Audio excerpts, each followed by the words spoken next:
Hi, this is Nicholas Young, a registered migration agent from Pathway to Oz, and today I'm going to talk to you off the cuff about, what is going on with visa processing times. So obviously, recently a lot of people have been asking, when's my visa going to get processed? What's going on? And look, I can tell you that a lot of applications have actually been, are actually taking a lot longer to process. I think COVID has really had sort of a pretty massive impact on that. And so today, we're going to have a look at some of the different visas. So, immigration does actually show the processing times on their website. In my opinion, they're a bit outdated, those processing times. I think you'll find for a lot of visas, it's actually quite a fair bit longer than what they say. For some, it's a little bit quicker, but others not. So looking at offshore visas, these are taking a long time to process. I think one of the reasons for this is that immigration doesn't want to grant a visa for someone offshore if they know that they won't be able to get into Australia, because obviously the borders are closed. They don't want to grant you a visa and then not have you be able to enter.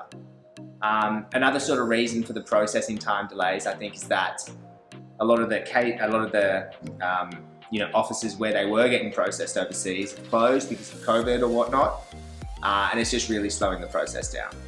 So look, currently offshore student visas are really the only visa we're getting processed fairly consistently. Working holiday visas are like the opposite. I think with working holiday visas, we're not processing them at the moment, unless you're in New Zealand. And they'll probably pick back up processing them when there's a fair bit more certainty about when the borders will open. Onshore partner visas actually have to be probably the only visa which is processing a lot quicker. So if you check out the IMI website, the 820, subclass 820 is the onshore partner visa is, I think it says it still takes about 2 years. That's the old processing time. We're having a lot of the new applications processed in less than 6 months. Unfortunately for offshore applications, partner visas or whatnot, we're seeing them still take quite a while. 408 visas, you would have seen the processing time blown out on those. Don't know exactly why or what's going on there, but yeah, all you can do is really be patient.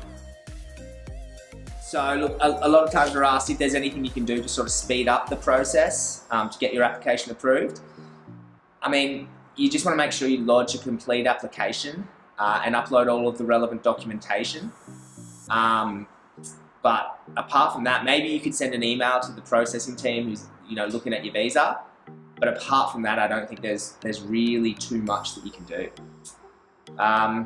Look, I think it will all start to normalise when we do have greater certainty of when the border is going to open. But until then, I think it's still going to be a bit all over the shop with processing times.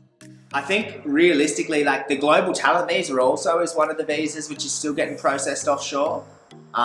We've had some of those processed, really quickly, and then they've been able to actually enter Australia during COVID because they're a permanent resident. Look, I hope you found that helpful. And if you do have any questions, obviously feel free to contact Pathway to Oz. Thanks.